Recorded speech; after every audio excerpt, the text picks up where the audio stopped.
Madam President, I rise today in opposition to Senate Bill 1926. In July of 2012, after over 7 years of negotiation here in the Congress finally passed the Biggert Waters Act, the first significant flood insurance reauthorization bill since the creation of the flood insurance program in 1968. Madam President, one of the goals of the reforms at that time was to ensure that the 5.6 million flood insurance policyholders in this country could collect on their policies if they were ever to suffer a flood loss, something that cannot be guaranteed by a flood insurance program that's currently $25 billion in debt. The program basically is bankrupt and only operating by the grace of the American taxpayer. Historically, Madam President, the flood insurance premiums have not covered costs because the program was not designed to be actuarially sound.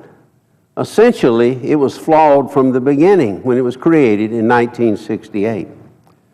The National Flood Insurance Act of 1968 authorized subsidized rates to encourage participation in the flood insurance program, especially for properties in high-risk locations.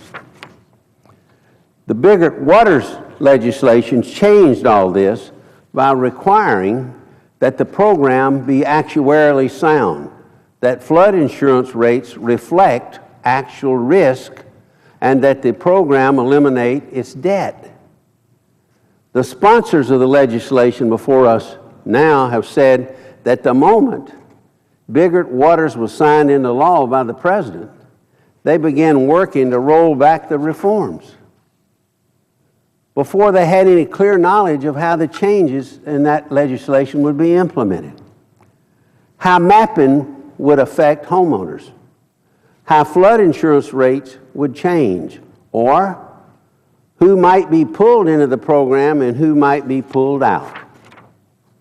If my colleagues are hoping to decimate the flood insurance program, then they should support this legislation, because that's exactly what it will do.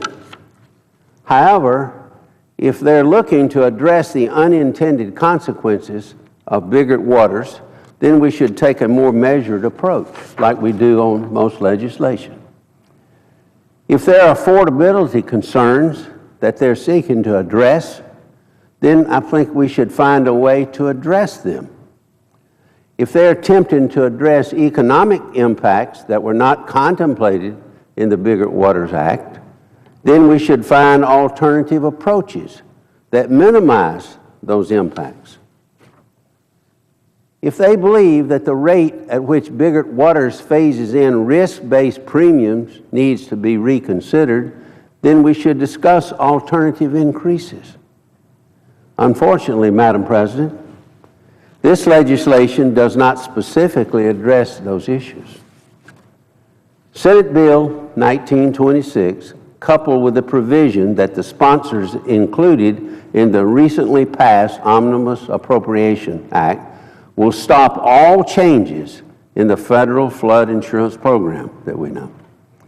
Those efforts will ensure that mapping revisions, which we desperately need, do not move forward, that premium increases are halted, and even more disturbing, that homeowners never truly learn their real flood insurance risk. I believe people in America deserve to know the cost and risk of where they live. And Madam President, taxpayers deserve to have those who choose to live in harm's way assume their own risk. The proponents of this legislation want to continue to burden, I believe, an already overburdened and bankrupt federal insurance program. They're not seeking to address a few discrete problems with the flood insurance reforms passed in just 2012. Make no mistake, they want to stop it all. I concede, like any legislation, there are issues with the implementation of Biggert Waters that were not anticipated. But those can be addressed in other ways that do not require the, quote, stop everything approach that the proponents of this legislation are basically advocating. Congress is often criticized for being unable to fix anything. Well, in 2012, we took a very significant step toward fixing the National Flood Insurance Program after 7 years of work. And now we have a bill before us that will undo virtually every reform that was enacted less than 2 years ago. Madam President, I urge the proponents of the bill today to follow regular order and to take this bill through the committee process where it can be debated and amended and where people can be heard. Absent that, I urge my colleagues to join with me in voting against this legislation in favor of a more measured approach, which will preserve what is needed in the Biggert Waters legislation and exchange only which needs to be changed. Madam President, I thank you and I yield the floor and ask